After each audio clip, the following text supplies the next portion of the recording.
I'm Max Dalton, and in this video, I'll show you how to add widgets to your Apple CarPlay screen. Step 1. Open the Settings app on your iPhone when you are not actively driving. Step 2. Tap General and then tap CarPlay. Step 3. Select your vehicle from the list of linked cars. Step 4. Tap Widgets. Step 5.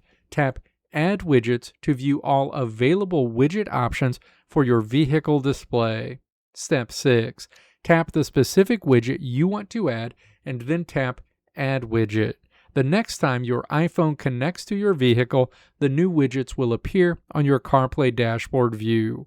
If you want to customize how widgets behave on your screen, you can enable Smart Remote within the same Widgets menu to let iOS automatically rotate relevant widgets into view based on context or time of day, or toggle on Widget Suggestions for smart recommendations.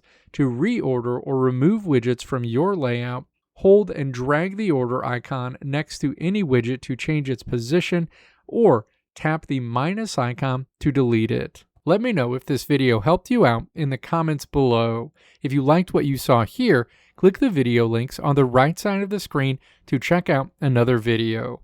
Or click the logo on the left side of the screen to check out my tutorial website at www.maxdalton.how.